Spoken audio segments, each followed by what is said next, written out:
ဩဂုတ်လ14ရက်ခုနှစ်သားသမီးအားလုံးအတွက်တနေ့တာဟောသရံဖြစ်ပါလေဗျာ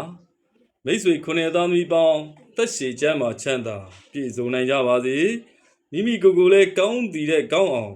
ရွတ်ဆောင်တော်မူနိုင်ကြပါစေလို့လိုက်လဲဆုတောင်းမေတ္တာပို့သအပ်ပါတယ်ခင်ဗျာဒီနေ့2026ခုဩဂုတ်လ14ရက်တောက်ကြနေ့တနေ့သာအတွက်တနေ့တာဟောသရံဖြစ်ပါလေဗျာဒီနေ့ဟာခုနှစ်သားမိမိတ်ဆွေများအနေနဲ့အထက်လူကြီးကဲသူများနဲ့ညှိနှိုင်းပတ်သက်လောက်ကန်ရတဲ့ကိစ္စတွေ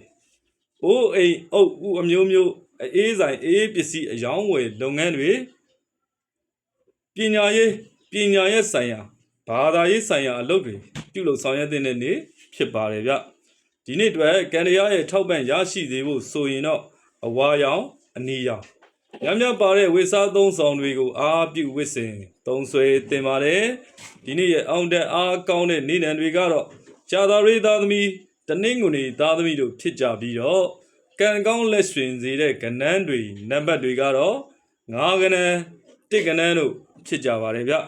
ဒီနေ့မှာမိတ်ဆွေတွေရောင်းကုန်ပစ္စည်းတွေရောင်းအားတွေတက်စေဖို့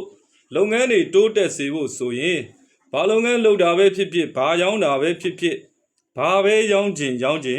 ကိုယ့်ရဲ့လုပ်ငန်းသုံးပစ္စည်းတွေရောင်းကုန်ပစ္စည်းတွေရောင်းခြင်းတဲ့ပစ္စည်းတွေကို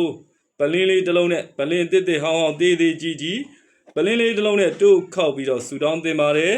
ဒီနေ့ကံပွင့်ကံမြင့်စေဖို့အတွက်ဆိုရင်တော့မြတ်စွာဘုရားမှာပဲဖြစ်ကြီးကဲသူအပေါင်းသေးမိတ်ဆွေတွေကိုပဲဖြစ်ပေါင်မုတ်အာလူးကျော်အေးတမျိုးလူဒန်းဒါနပြုခြင်းအဖြစ်ကံတရားရဲ့ထောက်ပံ့တွေရရှိနိုင်ကြပါစေကိုယ်စိတ်နှပြကျမ်းမာချမ်းသာပြီးကောင်းကျိုးလိုရာဆန္ဒများလည်းပြည့်ဝတော်မူနိုင်ကြပါစေခမညာ